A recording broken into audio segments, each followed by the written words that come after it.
Hello guys, I am Ricky and you are most welcome to our YouTube channel Nirmala निर्वाण classes. जैसा कि जानते हैं मध्यकालीन भारत चल रहा है और इसमें जो है शेर शाह को हम लोग देख चुके हैं इसके पहले वाली वीडियो में। आज बारी है अकबर की और अकबर चूंकि बहुत लेंदी वीडियो होगी लेकिन उसके पहले अकबर के पहले जो है एक टॉपिक है अकबर के समकालीन शासक, है ना। अकबर के समकालीन शासक, समजोड़कालीन अर्थात कालीन मतलब बराबर के, मतलब जिस समय अकबर का शासन हमारे देश में था उसी समय और भी जो भारत के अगल बगल जो भी या और भी जो देश हैं विश्व में उसमें कौन कौन से महान शासक उसके समकालीन के हुए वहां के। जैसे मान लीजिए इंग्लैंड की बात करें, ईरान की बात करें और रूस की बात करें, तो जब अकबर भारत में जब अकबर का शासन था उस समय इंग्लैंड में किसका शासन था और अकबर के समकालीन वो कौन थे, और ईरान में किसका था, रूस में किसका शासन था और वो अकबर के समकालीन कौन से शासक थे जो अदर कंट्री में थे। तो इसी का अध्ययन करेंगे और मात्र 3 पॉइंट आप देख रहे होंगे, रानी एलिजाबेथ, शाह अब्बास और जार इवान चतुर्थ, है ना, बेसिलिएविच। तो इन चारों को देखना है और इसमें जो मूल बात है कि यह तीनों ऑब्जेक्टिव क्वेश्चन जो पूछे जाते हैं आप अकबर के समकालीन शासकों में जो है यह क्वेश्चन पूछा जाता है कौन कौन से थे और क्या क्या कार्यकाल रहा। तो आइए देखते हैं अकबर के समकालीन शासक। पहला है रानी एलिजाबेथ, है ना। रानी एलिजाबेथ का ऐसा हो नहीं सकता है कि आपने नाम नहीं सुना हो, नाम तो सुना ही होगा। रानी अकबर के समकालीन शासक रानी एलिजाबेथ, ये कितना है 1558, है ना, 1558 टू 1603 अर्थात 1603। यह इंग्लैंड की शासिका थी, है ना, इंग्लैंड की शासक थी जिस समय अकबर का शासन मुगल साम्राज्य में हमारे देश पर था, दिल्ली सल्तनत में भारत पर था।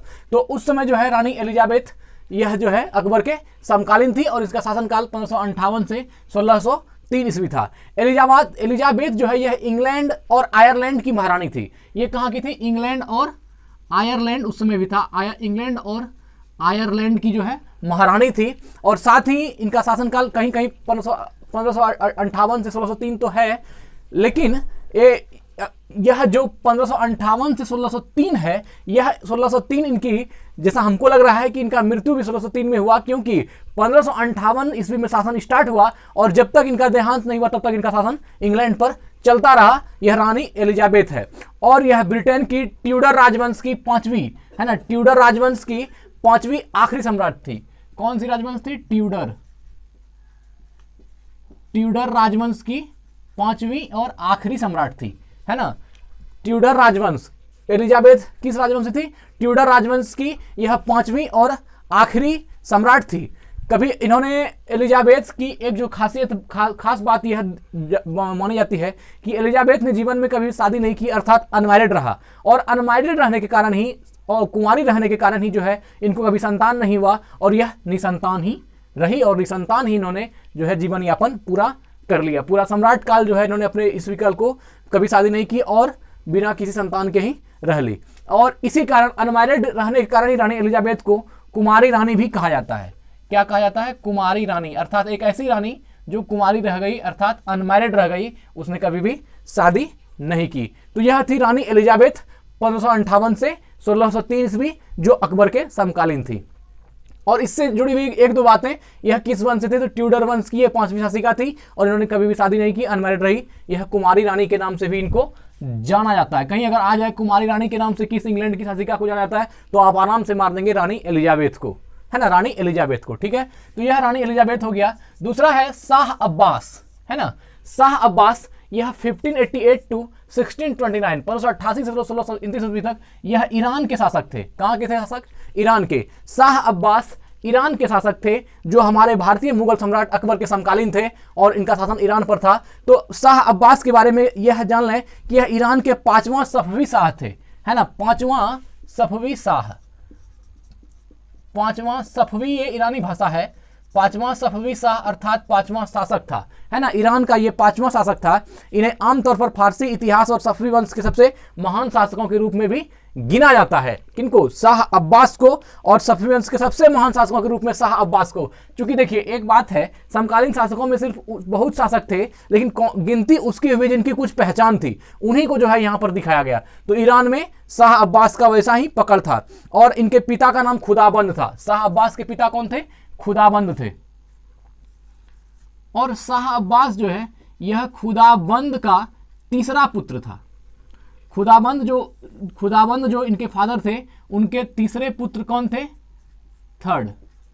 तीसरा पुत्र था शाह अब्बास, और वह शाह मोहम्मद खुदाबंद के तीसरे बेटे थे, यह भी हम लोगों ने देख लिया। तो शाह अब्बास कहाँ के शासक थे? ईरान के। 1588 से 1629 इसका कार्यकाल रहा, और ये खुदाबंद के तीसरे पुत्र थे। कहीं खुदाबंद, शाह खुदाबंद है, शाह खुदाबंद के तीसरे पुत्र थे।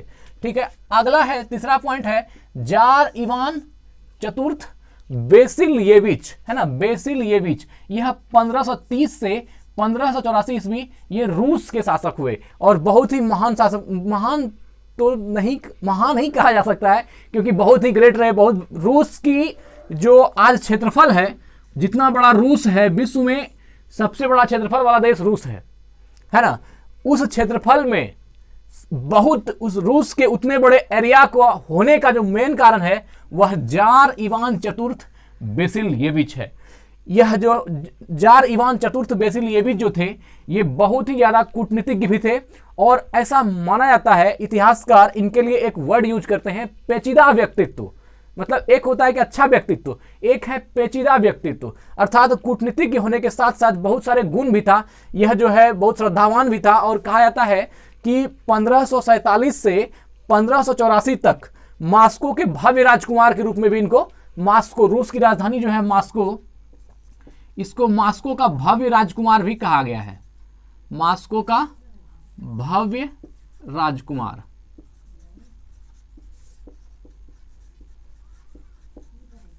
है ना, मास्को का भव्य राजकुमार। और पहले मास्को शासक थे जिसने 1547 से 84 तक, 1547 से 1584 तक, है ना,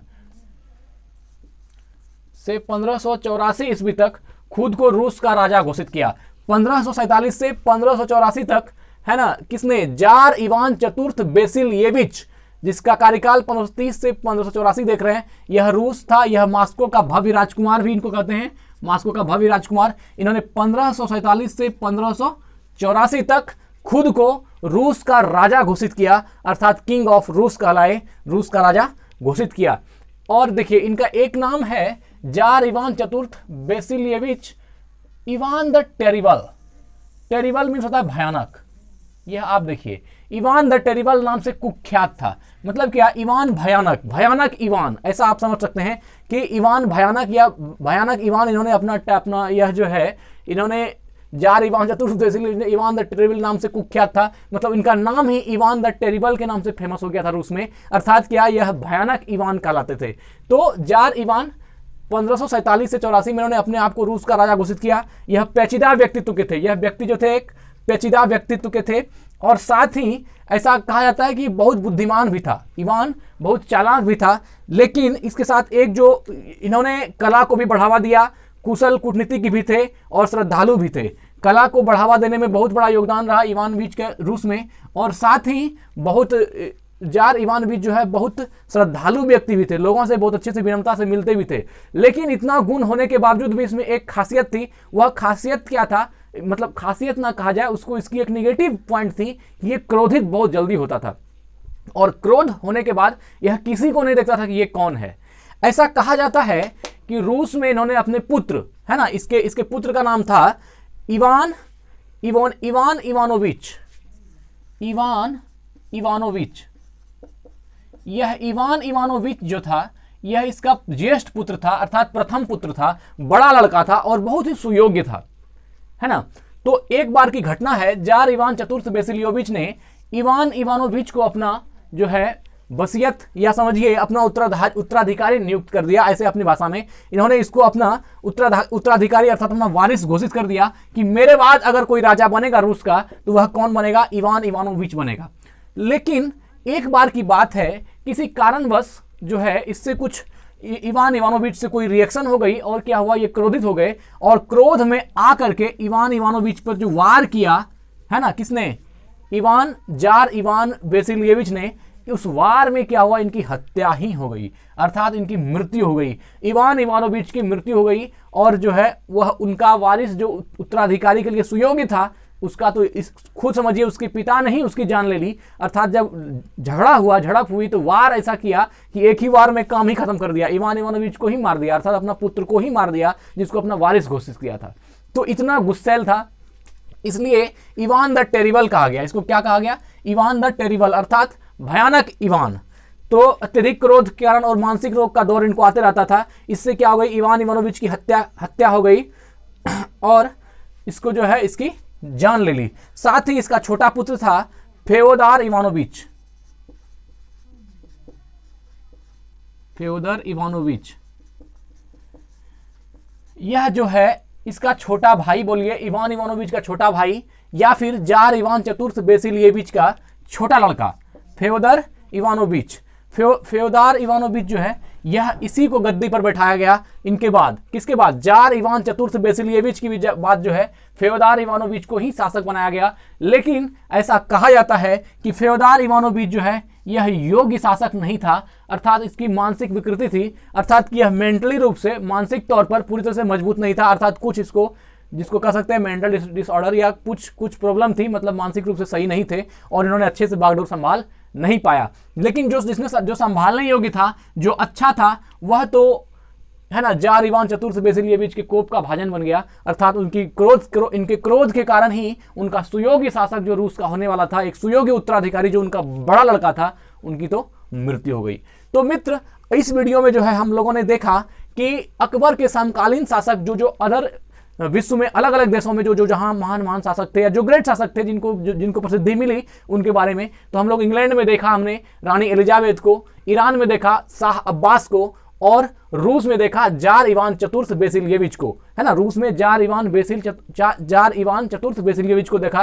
तो यह तीनों शासक जो है अकबर के समकालीन थे और इसका जिक्र हमारे पाठ्य पुस्तक में है। तो ठीक है, इस वीडियो को यहीं एंड करते हैं और अगली वीडियो जो होगी वह मस्त वीडियो होगी और वह होगी अकबर पर, है ना, अकबर पर होगी। अगर कमेंट कीजिएगा तो आप ये बताइएगा कि अकबर की जो टोटल पॉइंट है आप एक ही वीडियो में देखना चाहते हैं या दो अलग अलग वीडियो में या 3 वीडियो में। अगर आप लोगों की कमेंट में यह बात रही कि पूरा अकबर का पॉइंट एक वीडियो में होना चाहिए, तो मैं एक वीडियो में पूरा अकबर का पूरा पॉइंट डालूंगा, चाहे वो 24 घंटे की वीडियो ही क्यों ना बने, चाहे अपलोड करने में कितना ही परेशानी क्यों ना हो, मैं जरूर बनाऊंगा। तो कमेंट जरूर कीजिएगा। धन्यवाद, स्वस्थ रहें, अपना ख्याल रखें।